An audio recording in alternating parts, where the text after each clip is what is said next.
Hello friends, you are welcome in EDU Mantra online classes channel. Friends, आज के अपने इस वीडियो में हम टेट, सी टेट और सुपर टेट से संबंधित जो मैथ के क्वेश्चंस आते हैं उनको सॉल्व करेंगे। तो चलिए बिना देरी किए हुए हम अपने क्वेश्चन की ओर चलते हैं और उन्हें एक एक करके सॉल्व करके देखते हैं। तो आज का हमारा जो पहला प्रश्न है वो क्या है? एक अभाज्य संख्या होती है। तो अभाज्य संख्या क्या होती है? चलिए पहले इन चार ऑप्शनों को देख लेते हैं। ऑप्शन ए में है एक सम संख्या, एक विषम, ऑप्शन बी में है एक विषम संख्या और ऑप्शन सी में है एक संयुक्त संख्या, ऑप्शन डी में उपयुक्त में से कोई नहीं। तो हमको बताना है अभाज्य संख्या के बारे में। तो एक अभाज्य संख्या क्या होती है इसे हम समझते हैं। तो देखिए, एक जो अभाज्य संख्या होती है वो या तो एक से विभाजित होती है और या फिर स्वयं से विभाजित होती है। ठीक है, तो चलिए देखते हैं।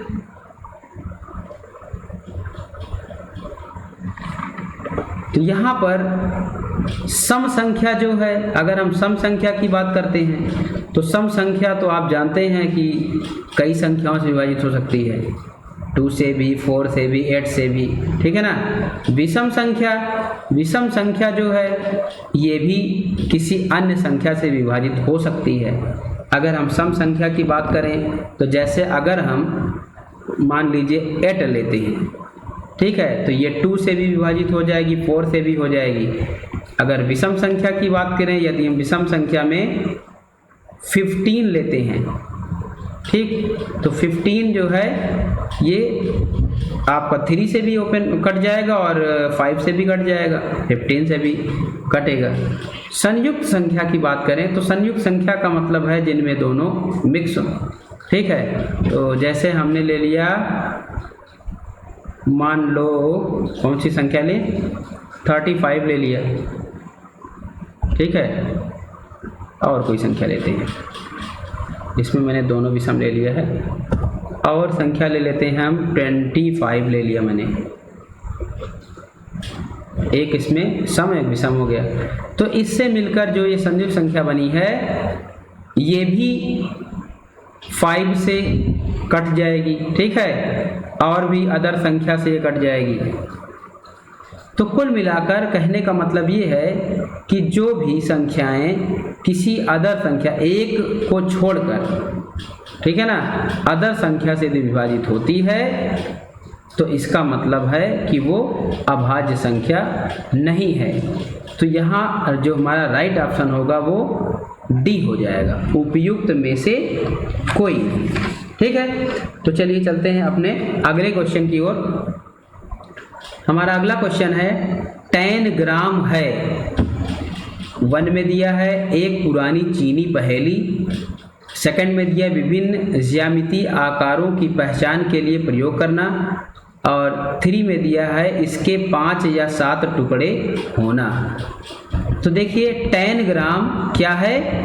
10 ग्राम ये तीनों है, एक पुरानी चीनी पहेली भी है और विभिन्न ज्यामितीय आकारों की पहचान के लिए इसे प्रयोग किया जाता है, और इसके 5 या 7 टुकड़े भी होते हैं। ध्यान दीजिएगा, तो इसका मतलब है तीनों ऑप्शन सही होने का मतलब है हमारा जो राइट ऑप्शन होगा वो कौन सा होगा? ऑप्शन डी, ये सभी, ये आपका सही हो जाएगा।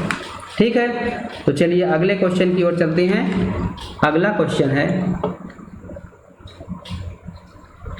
एक आयताकार शीट का क्षेत्रफल 480 वर्ग सेमी है। ठीक है, आगे क्या कह रहा है? यदि इसकी चौड़ाई 12 सेमी हो तो शीट का परिमाप क्या होगा?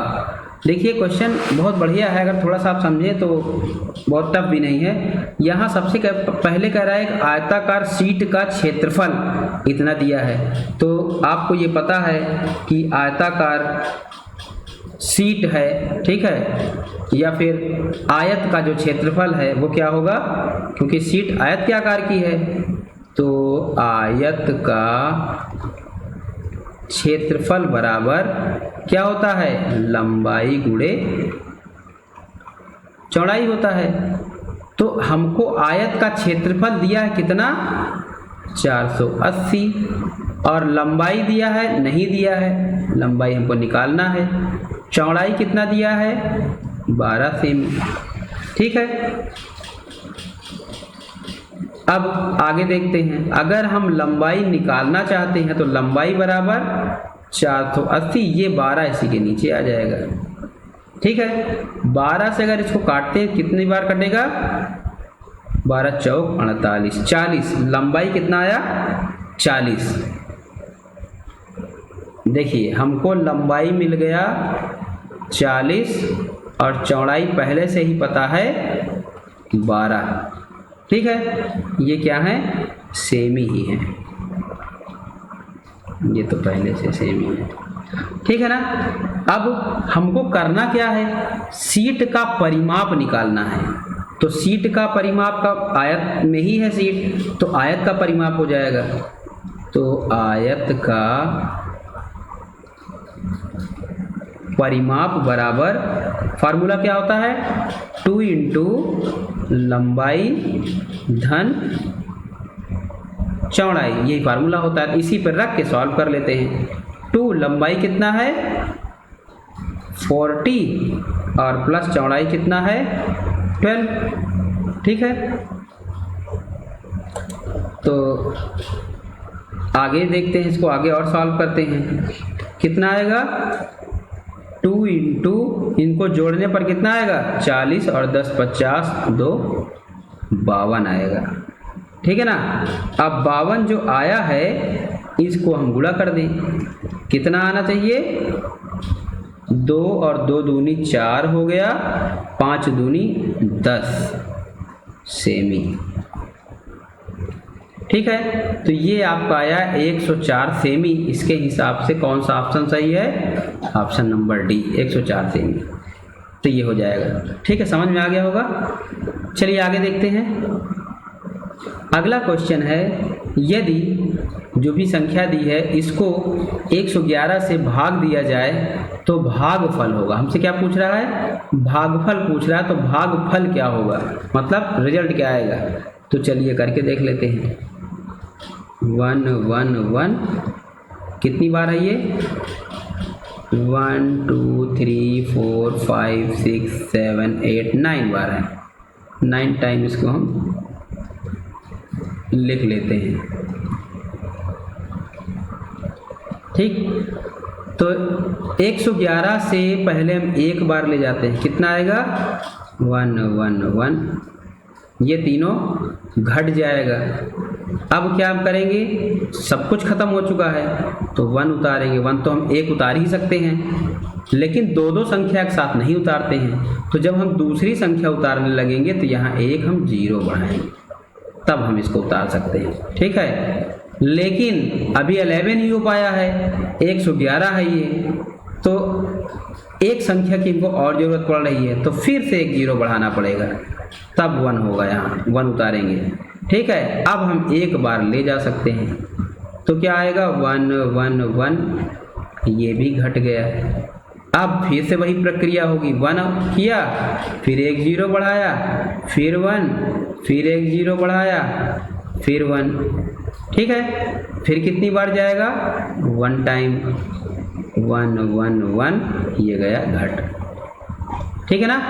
तो जो हमारा रिजल्ट आया वो इतना आया, तो इसके हिसाब से ऑप्शन सी ये आपका राइट हो जाएगा।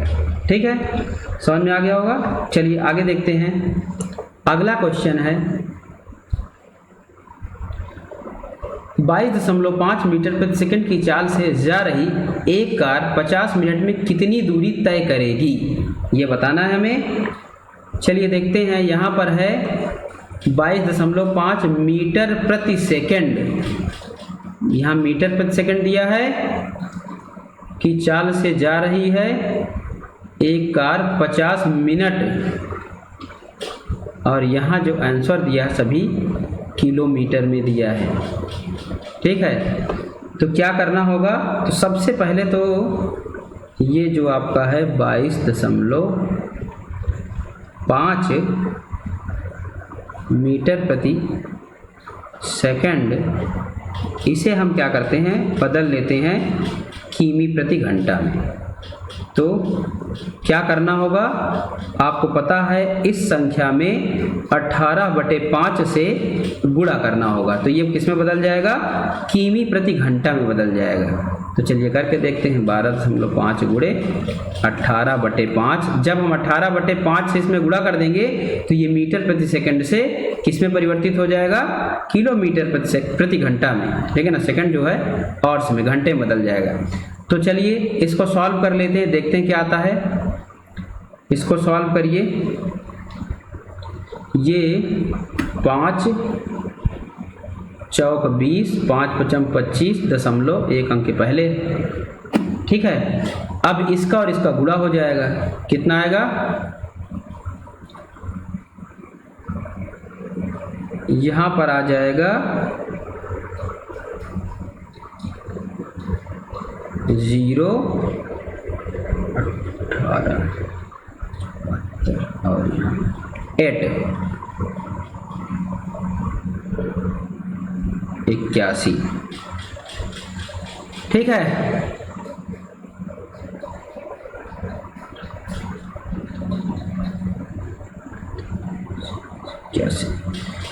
इक्यासी आएगा। देखिए 18 का हम जब 5 बार करेंगे तो 18 पंचे 90 हुआ। हाँ, कितना कह रही है, हासिल कितना है, 9 आया। 18 का 4 बार करेंगे तो 18 चौक 72 और 9 81। ठीक है ना। चलिए 1 अंक के पहले दशमलव रख देंगे। ठीक, 1 अंक के पहले दशमलव रख देंगे तो बचा क्या, 81 किमी प्रति घंटा हो जाएगा। ठीक है ना। अब हमको ये हमने चेंज कर लिया इसको किमी प्रति घंटा में, हमको आंसर किलोमीटर में बताना है, किलोमीटर प्रति घंटे में। तो अब हमको क्या करना है, अब हमको जो ये पूछा है इसने 50 मिनट में कार कितना जाएगी, कितनी दूरी तय करेगी। तो हम निकालेंगे अब 50 मिनट में कार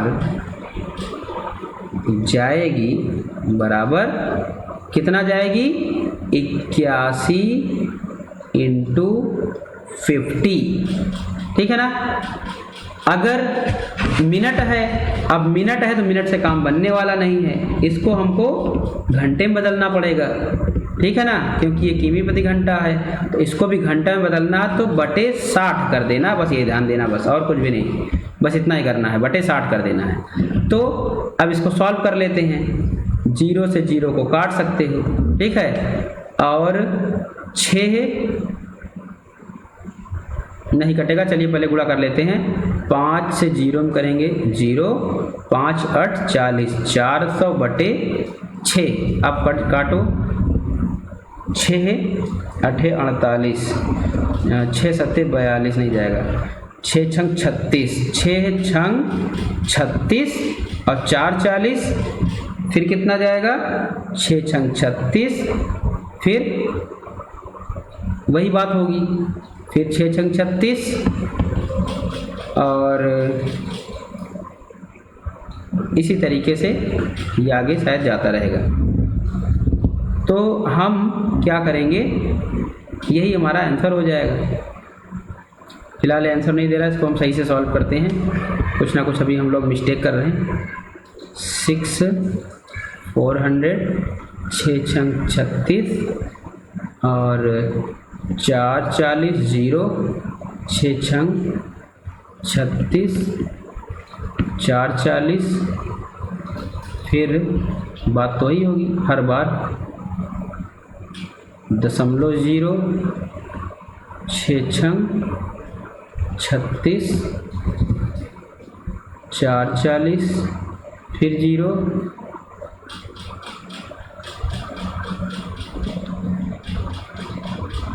ठीक है। अगर हम इसके हिसाब से लेते हैं तब तो ये हमारा डी ऑप्शन हो जाएगा, क्योंकि अगर राउंड करते हैं इसको, अगर हम इसको राउंड में आंसर लिखते हैं, राउंड फिगर करके, तो ये राउंड फिगर में यही आएगा, ये हो जाएगा, देखिए ये 6 है, राउंड करने में आपको पता है कि एक वैल्यू इधर जोड़ दी जाती है, तो ये हो जाएगा 67 पॉइंट, इधर क्या बचेगा 5। इसके हिसाब से हमारा ऑप्शन डी किमी भी लिख देते हैं, ठीक है, किमी आएगा ही, किमी यही हमारा आंसर हो जाएगा, ठीक है ना, समझ में आ गया।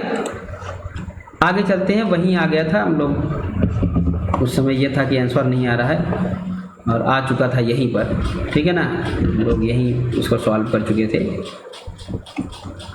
डायरेक्ट यहीं ले सकते हैं 67.5 किमी। चलिए अगला देखते हैं। अगला क्वेश्चन है, निम्नलिखित में से कौन सा अन्य तीनों से अलग है? तो मीटर, ए में मीटर है, बी में इंच है, सी में फुट है और डी में ग्राम है। तो देखिए मीटर, इंच और फुट ये तीनों दूरी को मापने के लिए हैं, और जो ग्राम है ये भार, जो कोई चीज़ भार में है तो उसको तौलने के लिए है। तो जो अलग है वो कौन सा है? ऑप्शन डी, ग्राम, यही अलग है, ठीक है। चलिए आगे देखते हैं। अगला क्वेश्चन है, किस छोटी से छोटी संख्या व बड़ी से बड़ी संख्या का सन्निकट हजारवां भाग 9000 होगा? चलिए बहुत बढ़िया है, चलिए देखते हैं। सबसे पहले कह रहा है छोटी से छोटी संख्या, छोटी से छोटी कोई संख्या लेनी है जो 9000 के सन्निकट में हो, और 1000वें भाग तो मतलब 9000 हुआ। तो चलिए देखते हैं, छोटी से छोटी पहले ढूंढते हैं। तो अगर हम पहली वाली एक में जो है इसको लेते हैं तो ये हो जाएगा 9000। अब कैसे 9000 होगा समझ लीजिए, 8 के बाद की जो संख्या है अगर वो संख्या 5 या 5 से अधिक होगी तो ये क्या हम मान लेंगे, इसको 9 मान लेंगे, 9000 हो जाएगा, और सब छोड़ देंगे क्योंकि हजारवां भाग की बात कर रहा है। तो सन्निकट हजारवां भाग उसका 9000 हो जाएगा। यहीं अगर जैसे कि ये ले लेते हैं बी वाले को, बी को अगर हम लेते हैं तो बी वाले में क्या हो जाएगा, 8499 तो इसको 8000 हम मानेंगे, क्योंकि जो 8 के बाद वाली संख्या है वो 5 से कम है, 5 से छोटी है, ठीक है ना। अगला देखते हैं तीसरे को लेते हैं सी वाले को, तो ये भी वही होगा 8000, क्योंकि इसके बाद वाली संख्या 4 है, ठीक है ना। अब लास्ट डी वाले को अगर लेते हैं तो डी वाले में भी 5 है, तो ये भी 9000 हो जाएगा। अब देखिए पहले में और लास्ट मतलब ए और डी, यही दो ऐसे हैं जिनमें हमारा आंसर छिपा है। तो अब कैसे हम समझेंगे कि कौन सा आंसर सही है, किसको हम लेंगे, क्योंकि 9000 में वही दो आ रहे हैं। तो हम पहले क्वेश्चन फिर पढ़ेंगे। क्वेश्चन में क्या कह रहा है, किस छोटी से छोटी संख्या। तो अब इन दोनों में देखो छोटी संख्या कौन सी है, छोटी संख्या कौन सी है, डी वाली है, क्योंकि उसमें 8599 है, तो 99 वजह से वो बड़ा हो गया, और इसमें 8500 है, तो यहाँ पर हम लेंगे इस समय डी को पहले के लिए। अब चलिए दूसरे वाले को लेते हैं, बड़ी से बड़ी संख्या। अब हमको बड़ी से बड़ी सी तरह लेना है, तो दूसरे वाले में 9400 है, आपको ये पता है, अभी मैंने बताया कि 9 के बाद जो 4 है ये छोटी संख्या है, तो ये 9000 हो जाएगा, ठीक है। दूसरे हम बी वाले में चलते हैं, बी वाले में क्या है, 9500 है, अब ये बड़ी हो गई, मीन्स 5 है, तो ये 10 हो जाएगा, 10,000 हो जाएगा, 10,000 हो जाएगा। सी की बात करें तो ये भी 10,000 हो जाएगा, ठीक है। डी की बात करें तो 9499 है, तो ये भी आपका 9000 ही होगा, क्योंकि 9 के बाद वाली जो संख्या है वो 5 से छोटी है। समझ में आ गया। अब हमको यहाँ भी कंफ्यूजन हो रही है कि पहला और चौथा यही दो 9000 में आ रहा है, तो कौन सा इसमें राइट होगा। तो यहाँ फिर से क्वेश्चन को पढ़ते हैं, बड़ी से बड़ी संख्या, तो बड़ी कौन सी है दोनों में, ये 9400 है और ये 9499 अधिक है, इसका मतलब बड़ी संख्या ये है, इसके हिसाब से राइट ऑप्शन डी हो जाएगा, ठीक है। समझ में आ गया होगा। चलिए आगे देखते हैं अगला क्वेश्चन। अगला क्वेश्चन है, निम्नलिखित में से कौन सी सबसे बड़ी भिन्न संख्या है? तो हमको क्या बताना है? सबसे बड़ी भिन्न संख्या को बताना है। तो हम क्या करेंगे, चलिए इसको सॉल्व करके देखते हैं।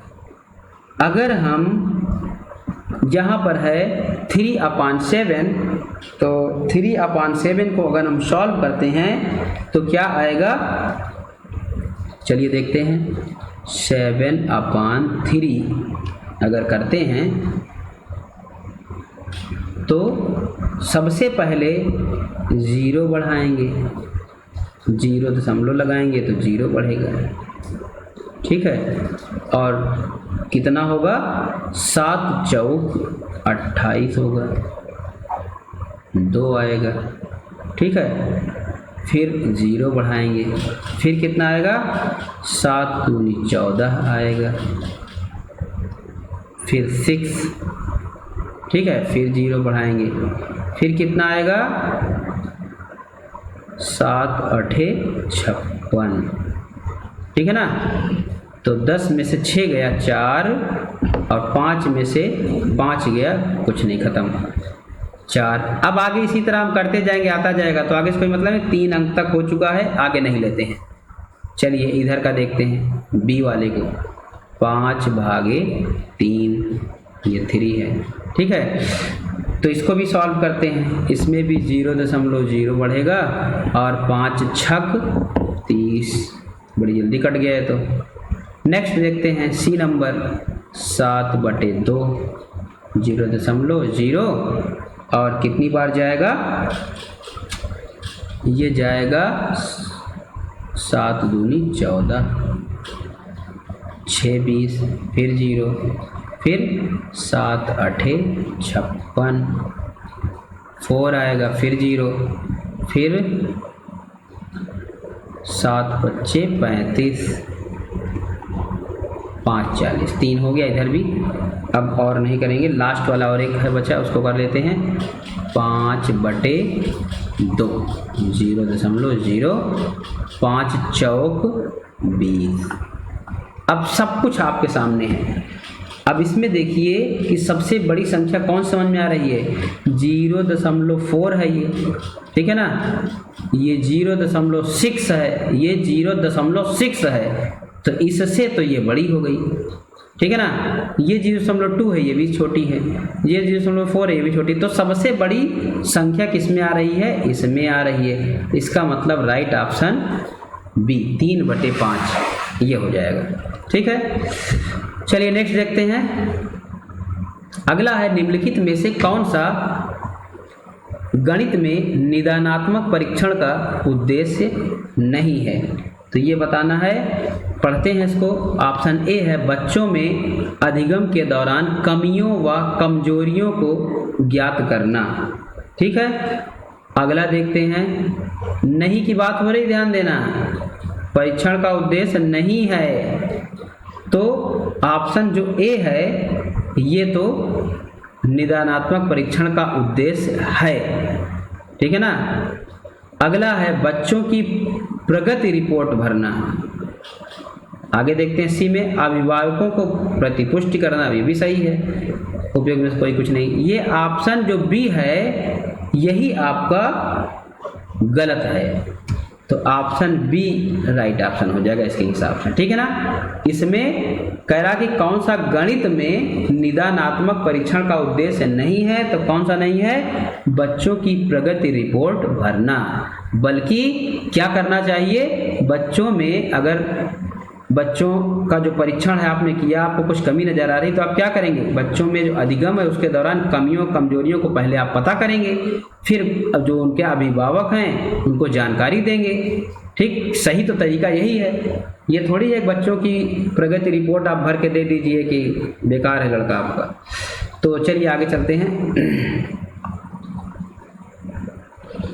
किसी विषम प्राकृतिक संख्या के परवर्ती तथा पूर्ववर्ती का गुणनफल हमेशा किस संख्या से विभाजित है?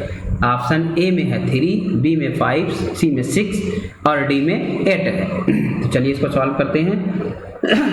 तो देखिए, विषम प्राकृतिक संख्या की बात हो रही है, तो विषम प्राकृतिक संख्या हम स्टार्ट 1 से करते हैं, तो 1 के तो पूर्ववर्ती होता नहीं, छोड़ देते हैं।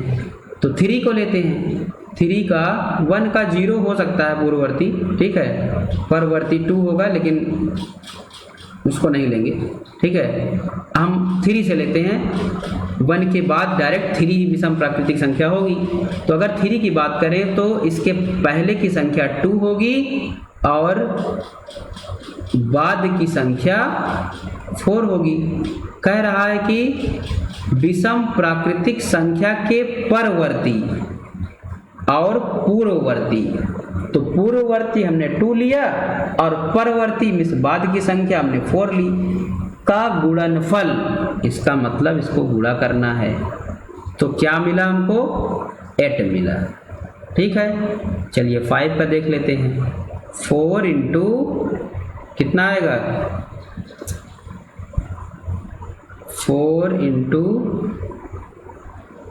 6, तो कितना मिलेगा हमको?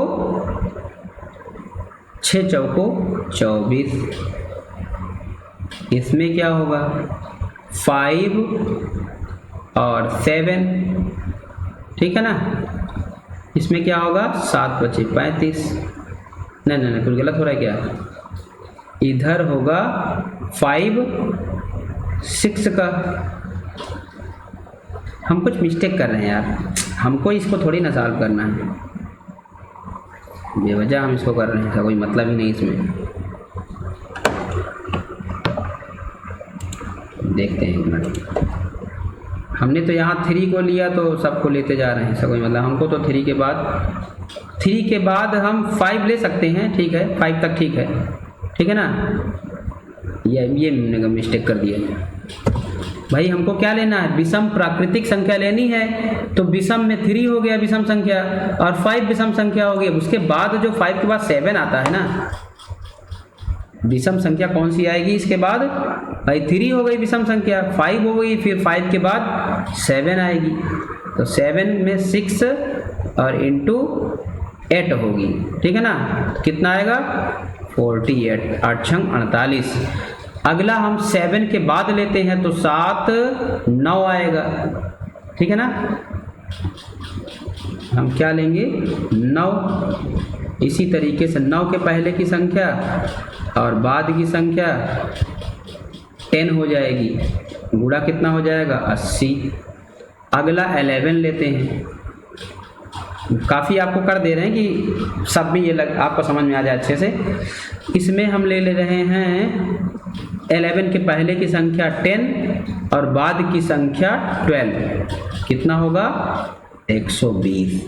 चलिए इतने में ही देखते हैं कौन सी ऐसी संख्या है जो सभी को काट रहा है, ठीक है ना, जिसका भाग सभी में जाता है। तो चलिए देख लें, ये 3 है, पहली संख्या क्या है हमारी? 3 है। अगर हम 3 को देखें तो 8 में नहीं जाएगा, 3 का 24 में करेंगे तो 8 24 चला जाएगा, तो 1 में तो नहीं गया ना, उसको सब में कह रहा है, ठीक है ना। उसका कहने का मतलब है किसी विषम प्राकृतिक संख्या के परवर्ती तथा पूर्ववर्ती का गुणनफल हमेशा किस संख्या से विभाजित है। तो हम प्राकृतिक संख्या सबको ले लिए हैं, कौन सी ऐसी संख्या इसमें है जो सभी से विभाजित है। तो 3 नहीं है, 5 भी नहीं होगी, 6 भी नहीं होगी, ये 8 जो है इसको देख लो। 8 से इसको करोगे तो 8 कन्नम 8 ये भी कट जाएगा, इसको करोगे 8 3 24 ये भी कट जाएगा, इसको करोगे 8 6 48 कट जाएगा, इसको करोगे 8 10 80 कट जाएगा, इसको करोगे तब 8 कन्नम 8 8 45। तो सभी को कौन काट रहा है? 8। तो राइट ऑप्शन कौन होगा? डी, ठीक है। चलिए अगला देखते हैं। अच्छा, हमारा 10 क्वेश्चन हमने लिया था, 10 क्वेश्चन हमारे कंप्लीट हो गए। तो सब सारे क्वेश्चन आपको अच्छे से समझ में आ गए होंगे, ठीक है। तो बस आज का वीडियो अब यहीं पर समाप्त होता है।